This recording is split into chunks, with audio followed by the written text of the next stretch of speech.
Assalamualaikum warahmatullahi wabarakatuh. Napya kapipita. Ayong buntag adlaw. Madang buntag dia. 10 minutos natay 10 minutos. So katong parabola sa mga dautan nga mga tig-atiman. Siyempre, either controlled sa mga konkistador. Konkistador ang manlulupig sa Tagalog sa atong lupang hinirang. Kontrolado nila ang Bible translations gihapon, so that's why it's important nga kanang mga gitagaan sa Ginoo nga og gift nga makatuon og Hebreo og Grego og makatranslate gyud, no. Importante kanang kuang gyud, no. A regenerate heart, a regeneration gyud, born again gyud, nganang makita gyud sa prutas, no. Fruit in keeping with repentance, ingon pa sa wali ni John the Baptist, the Baptizer, Juan nga tigbunyag. So anyway, daghan pa tayo pagtulunan. Pero kung kurado nila, so ang ilang title is parabola sa mga dautan nga mag-uuma. Pero di naman sila mag-uuma. Kuang good. Sinaligan sila. Kana gyud. Ang mga dautan nga sinaligan. Mga dautan nga sinaligan. Tig-atiman. Tanga siguro ng dash. Anyway, mga igsoon, chaos kayo diha, no, sa Senado, sa Pilipinas, na ay ICC hearing si Tatay Digong, na ay impeachment trial si Inday Sara, na ay warrant of arrest gikan ICC si Senator Bato de la Rosa, and then silang Cayetano, Robin Padilla, grabe gyud, no? Grabe gyud ang chaos. So ang Kristohanon nga sayo kaayo mag-conclude nga mauni nga grupo o mauni nga grupo ang tama, and then kani nga pikas nga grupo mao na mga sayop. Kuan kayo too quick sa English, too quick to discern, too quick to judge. I don't think gikan na sa Ginoo, no. Ang na-sense nako nga tama nga kuan diha is atras ang mga sincero, mga repentant nga mga Kristohanon, atras pareho sa asa ba to, Joshua 7, kanang ang Ginoo ba nga ang Ginoo dili para sa left, dili para sa right, dili para sa mga maka Duterte, dili para sa mga maka Marcos, dili siya para sa mga which murag Marcos Robredo, murag kuha na sila, nag-merge. Dapat atras ta, no? Kay mga kuan man na, and then dili questionable man ang pagkakristohanon nilang Cayetano. Questionable pagkakristohanon ni Joel Villanueva. Asa si Brother Eddie, di ba? Questionable sila tanan karon. Testing gyud. Fire. Kalayog gyud. Nga para sa mga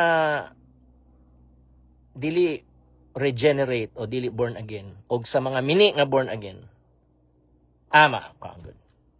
Fire of judgment, good. Pero para sa mga born again, fire of discipline, cleansing, purification, and power. So mao na, trust in the Lord nga ikaw regenerate ka, born again ka by the Holy Spirit, and naay prutas nga dili man ka perpekto, pero doon na gyud kay kahadlok sa Dios, the fear of the Lord. And hinahinay sa pag-judge, no? Kay mga non-believer ni sila og mga fake believers. But dili lang sa ila Cayetano og sila Joel Villanueva, no? The other side also. Daghan ang mga mini nga kuan gihapon, di ba? Nga mga believer, professing believer nga questionable. Okay? So ang tanang ga-confess o gasulti nga gasalig sila, gasunod sila sa Ginoong Hesukristo, professing believer tatanan. hasta ako. So ang kinahanglan lang is kanang profession of faith in the Lord Jesus Christ. Sincero ba o dili? And then ang sincero makita sa repentance. Okay? Brokenness. So hinahinay ta. Medyo questionable ang mga Kristohanon, mga pastor nga kuang kaayo, quick kaayot nga nagdapig o nagkampi sa isang grupo that is very quick, no? Unless you are a politician, mas lisod, di ba? Mga kung born again Christian ka, the same, you will also judge your own party or your own group, your own alliance, no? Alyansa nila. So and then ay parabulo sa mga daotan nga tig-atiman, which we will mag-part 2 ta, no, kay in 4 minutes na ako'y small group gitawag namo nga missional community sa Resonate Church. So para makita ninyo akong ID sa kwan sa Charing. Ayan ang akong ID sa parking. Welcome team, part ko sa welcome team, pero specifically na ako sa parking. Praise God. So naay mga dautan nga tig-atiman, and kana sila katulad ang amahan nila, mga dautan nga tig-atiman, dautan nga sinaligan sa Dios. Okay? Either politiko o pastor. Apila mga pastor, mga theologian, mga professor sa Bible School, Bible Institute, seminaryo, okay? Mga sinaligan gyud sila sa Dios. Pero kung dautan sila, fake sila, di ba? Dayon, ang karakteristik ni Satanas, bakakon, number 1. You will know them by their fruit, di ba? So, mao na yung mga major sa John 10. Basta dito sa John 10 man tingali. Bakakon, gakawat, gapatay, mamumuno, mao ba siya? Mamumuno, og gadaot. Okay? Now, both kanang alyansa sa China, Russia, North Korea, Iran, ug uban pa. Isa sila nga alyansa, no? Mga daotan na. Beast. Mga beast sila. Nagyapoy alyansa ang Amerika. Beast gyapon. Pero dili China, di ba? Dili China as a whole, but CCP. Kana. CCP, si Vladimir Putin, o ang iyang mga cronies. Gitawag man nato na cronies panahon ni Marcos Sr. O si Kim Jong-un o ang Ayatollah, bag-ong atay Ayatollah, o kana sila ang problema. Dili ang China, dili ang Russia, dili ang North Korea, dili ang Iran. Okay? Kundili ang mga sinaligan sa Dios nga mga leader, geopolitical leader sa mao nga mga nasod nga naghimong authoritarian diktador. Okay? O tyrannical, oppressive. Pray nato kana ang mga nasod, mga katawhan sa China, Russia, North Korea, Iran, ug uban pa nga kaalyansa nila Xi Jinping ug nila Putin, okay? So katawagan na natong si Putin etc. alliance, kana sila beast, mga beast sila, no? Mga beast, mga diktador. Dili tanang Amerikano daotan, di ba? So pero kaning sila Trump, ang MAGA, ang repugnant plague nga gitawag nako. Kay repugnant gid sila. Kana sila mga kuang gyud. Anak gyud sa demonyo, di ba? Sa diablo. So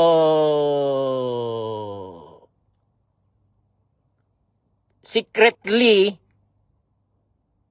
allied sila kang Xi Jinping ug Vladimir Putin. And you can tell sa mga meeting nangagira with Xi Jinping and Trump, and then before that, ambot kung last year ba unsa ba? Last year man tingali. Katungkan kang Vladimir Putin o kang Trump dito sa Alaska, wala nahitabo. Daghang kayong problema, no? walay resulta nga klaro, nga maayo, nga substantial. O kana. Naay mga gamay-gamay nga mga petty, murag petty man to. Dili man kanang gina-expect kinahanglan gid para magkalinaw, di ba? Mag-rule ang kalinaw sa. So again, in studies kaning mga diktador o ang mga gaambisyon nga mahimong diktador, they tend to support each other and work together. Pero not directly but covertly, di ba? So mga mananap sila. And diha sa Pilipinas, so si Putin and others nga alyansa nila, and then US og mga kaalyansa sa US, like I think the monarchy sa England, di ba, kaalyansa nila. So murag sa Pilipinas, we choose between two evils, kinsa ang lesser evil sa duha, the Western Alliance or the Eastern, di ba, Alliance of Nations. Ang China, ang Russia, North Korea, Iran, etc., walay kagawasan ng mga katawhan nila. Walay kagawasan to so at least sa US na ay control, na ay injustice, na ay horrible yun, di ba? Horrible. Pero at least natay kagawasan. So mao nga para sa ako, lesser evil ang Western, di ba? And we need the protection of the US. Just to bottom line nga ma-maintain ang atong kagawasan sa Biblia. Pero kung mag-evolve na sila nga wala na tay kagawasan gyap ang Western Alliance nga they will, because in the end the whole world versus repentant Christians. Mao gid may tabo. In the end pag abot sa final nga 666, kanang final gyud nga Antichrist, 666 beast, false prophet, Babylon, kanang last of the last day yun. Before the second coming of the Lord. Before the millennial kingdom. After the second coming of the Lord. Literal na millennial kingdom yun.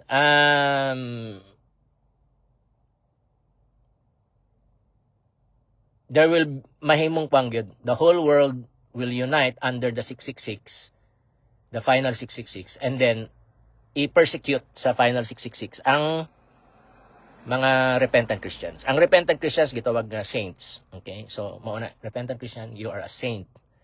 And we need the Holy Spirit. Diba? Kay, pwede gyapon, Saint Spirit. Holy Spirit means Saint Spirit. So, mga igsoon, they will unite. For now, dili pa sila, diba? Outwardly, kontra pa sila. Western and Eastern. Kaya kanina mang yung Western na ay mga, lagi, si Trump, MAGA, repugnant plague, sila gyud dautan, di ba? Pero dili man ang tanan nga Amerikano, di ba? So napay freedom people, people of freedom and democracy, there is sa America. And so that's why it's still good, di ba? It's still good. Mao nga dili pa si Trump ang final 666. And yeah, just